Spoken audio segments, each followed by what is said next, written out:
ముఖ్యమంత్రి చంద్రబాబు నాయుడు గారిని కలిసిన సాయికృష్ణ కుటుంబం మొన్న జగన్మోహన్ రెడ్డి వారి ఇంటికి వెళ్ళి మరి ఆ కుటుంబాన్ని రెచ్చగొట్టే ప్రయత్నం చేశాడు. ఏం జరిగిందో తెలియకుండా, తెలుసుకునే ప్రయత్నం చేయకుండా రాజకీయం చేసే ప్రయత్నం చేశాడు జగన్మోహన్ రెడ్డి. ఆ విషయం ఆ కుటుంబానికి స్పష్టంగా అర్థమైన తర్వాత వారు చంద్రబాబు నాయుడు గారిని కలవటం, సీఎం గారు వారికి భరోసా ఇవ్వటం, ఆ కుటుంబం సంతోషం వ్యక్తం చేసింది. గమ్మత్తు ఏంటంటే ఆ కుటుంబం కోరకుండా వైఎస్ఆర్ కాంగ్రెస్ పార్టీ హ్యూమన్ రైట్స్లో ఫిర్యాదు చేసింది. ఆ సమయానికి ఆ కుటుంబం చంద్రబాబు నాయుడు గారి దగ్గరికి వెళ్ళింది. అంటే ఏ రకంగా ఒక వ్యక్తిని అడ్డం పెట్టుకుని రాజకీయ లబ్ధి పొందే ప్రయత్నం చేస్తున్నారో స్పష్టం. కులాన్ని అంటగట్టడం, విడదీసే ప్రయత్నం చేయటం, నీచ రాజకీయాలు జగన్ రెడ్డి రక్తంలోనే ఉన్నాయి. అలాంటి కార్యక్రమాలు చేస్తే ఎన్నాళ్ళు తన రాజకీయ పబ్బాన్ని గడుపుకున్నారు జగన్మోహన్ రెడ్డి. కానీ ఇక మీదట ఆ నీచ రాజకీయాలు జరిగే అవకాశం లేదు, ప్రజలు విశ్వసించే పరిస్థితి లేదు.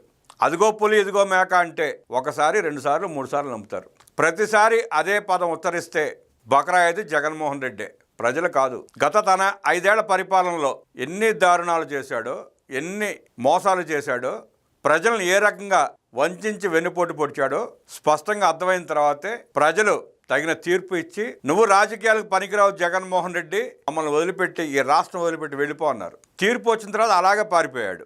మళ్ళీ వచ్చి అదే కుట్రలు, అవే కుళ్ళు రాజకీయాలు, మళ్ళీ కులాల మధ్య చిచ్చుపెచ్చే ప్రయత్నం.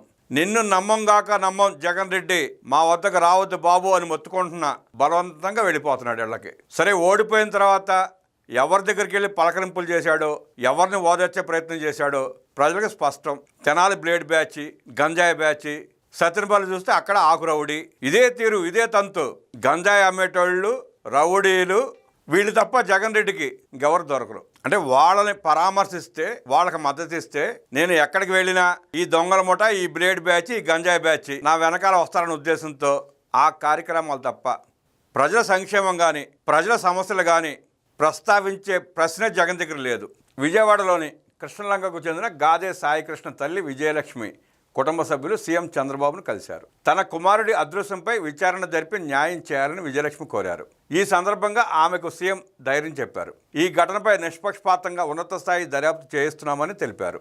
ఇప్పటికే సీఐని సస్పెండ్ చేసి దర్యాప్తును వేగవంతం చేశామన్నారు. సమగ్ర విచారణ జరిపి నిందితులకు శిక్ష పడేలా చేస్తామని చెప్పారు. తప్పు చేసింది ఎంతటి వారైనా ఉపేక్షించబోమన్నారు.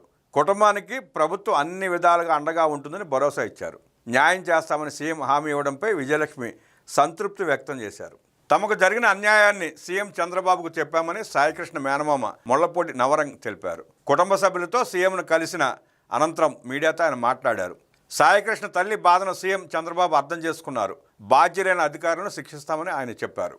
మాలాంటి సామాన్యులకు న్యాయం జరగదని భావించాం, కానీ చంద్రబాబు, డిప్యూటీ సీఎం పవన్ కళ్యాణ్ చొరవతో న్యాయం జరుగుతుందనే నమ్మకం వచ్చింది. రాజకీయంగా మాకు ఎవరిపైనా ద్వేషం లేదు, న్యాయం చేయాలని మాత్రమే సీఎంను కోరాం. ఇలాంటి అన్యాయం మరో మనిషికి జరగకూడదని నవరంగ అన్నారు. గత 4 రోజులుగా ఒక్కరాక్షిలో ముందు కులం, వెనకాల కులం అంటగట్టి ఎంత విషప్రచారం చేశారో, ఎంత అశాంతిని రేగెత్తించే ప్రయత్నం చేశారో చూస్తూనే ఉన్నాం. గాదే సాయికృష్ణ అనే వ్యక్తి దేవినేని అవినాష్ మనిషి. దేవినేని అవినాష్ చుట్టూనే తిరుగుతూ ఉంటాడు.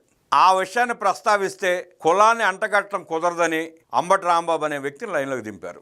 అంబటి రాంబాబు వచ్చి ఎన్ని నీచ రాజకీయాలు చేశాడో, ఎంత నీచ ప్రచారం చేశాడో చూసాం.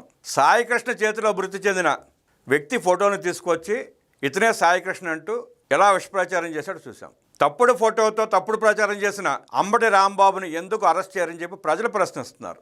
అలా దుర్మార్గంగా ప్రచారం చేసే వ్యక్తుల్ని కట్టడి చేయకపోతే ఇంకా దిగజారిపోయి రాజకీయ నాయకుల ముసుగులో ప్రజల్లో విద్వేషాలు రెచ్చగొట్టే ప్రయత్నం చేస్తూ ఉంటే ఎందుకు చూస్తూ ఊరుకుంటున్నారు అన్న ప్రశ్న ప్రజల్లో ఉంది.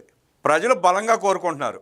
కులాల మధ్య చిచ్చు రగిల్చే ప్రయత్నం చేసిన అంబటి రాంబాబుని, పేర్ని నానిని అరెస్ట్ చేయాలని కోరుకుంటున్నారు. ప్రభుత్వం సమగ్రంగా విచారణ జరిపి బాధ్యులను కఠినంగా శిక్షిస్తుందని ఈ సందర్భంగా సాయికృష్ణ తల్లి చంద్రబాబు నాయుడు గారిని కలిసిన తర్వాత మాట్లాడుతూ ఆమె అభిప్రాయాన్ని వ్యక్తం చేశారు.